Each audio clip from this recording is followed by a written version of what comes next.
Hello friends, acquaintances, and enemies of all ages, my name is Combat Bird, and today we're going to rank all 6 of the new Cuphead DLC bosses from easiest to hardest. Of course, this is all my opinion and is based entirely off of what I struggled the most with. I'd love to hear which ones you found the most difficult though, so feel free to leave your own list in the comments below. And with that, let's get into number 6. Number 6. Esther Winchester is actually one of the last few fights, and is the only level in the DLC to use the plane form, and yet most of her attacks are really simple and easy to avoid. By staying to the far left of the screen, there's only a few things you even have to watch out for. It isn't until her last few phases that she starts to get a bit more complicated, but by this point, I had enough health to just make it through. She does get bonus points for slowly becoming sausage though. Number 5. While not the most difficult boss, Mortimer Freeze is a fun one. I love the way he floats around the screen, and becoming a giant snow golem is pretty cool too. Most of his moves aren't too bad, but he does have a few tricks that I fell for while fighting him.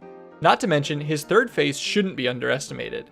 You have to fight Mortimer while jumping between moving platforms, all while he throws out some moves that are pretty hard to dodge, to be honest.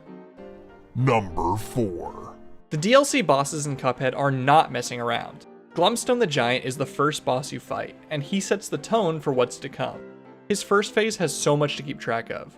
Between moving platforms, spikes on the ground, and Glomstone himself throwing a barrage of stuff your way, this part of the fight can be pretty tough. And while the third phase isn't quite as intimidating, it took me quite a few tries to realize that you eventually will just run out of platforms if you don't use your parry.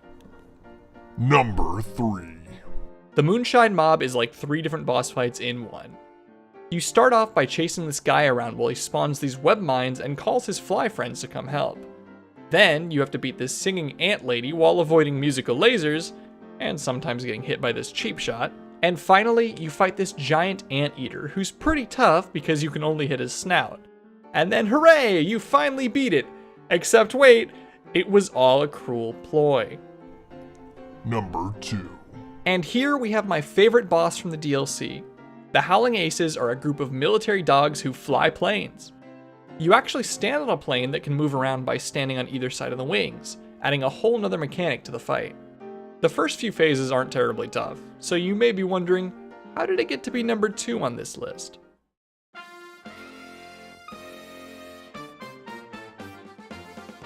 The third phase of this fight rotates the screen, which is hugely disorienting and quite hard to control. I got to this phase so many times with 1 HP just to lose track of which way was up and jumped directly into damage. Very unique, very cool, very hard. Now, before I get to number 1, I would like to do an honorable mention, which I know sounds crazy. How am I going to have an honorable mention when the list already has all of the bosses? Well, the Last Course DLC actually has a side game called The King's Leap. These are similar to the mausoleums in the base game in that you only beat them by parrying. But now, they're much more fleshed out and are basically mini boss fights. I'm not going to name one in particular, but just know that these can be pretty tough and are also a really fun time. Number 1. Okay, I know I'm being predictable here, because of course the final boss should be the hardest one, right? And in this case, he absolutely is. Chef Saltbaker is not only difficult because he throws a ton of stuff at you, oh no. The fight with him is long. It takes ages to get through the first phase, and you have to play perfectly if you want to make it through with any health left. There's a bit of RNG here. The stuff that comes at you from off screen is based on which food item he uses. It'll never be 2 of the same thing, but it seems like it can be any other combination at any time. And if I have to dodge these damn limes one more time, I'm going to lose it. And what boss would be complete without spawning you right above a Sawblade Classic? Now, you want to know what the hardest part about this fight is? It's this little guy, right here. No, I'm not joking. He's the one who puts you into a position to get hit. He is the one who makes you take damage. Look at his smug little dance. He knows exactly what he's doing. I mean, literally, play with fire, get burned, holy smokes.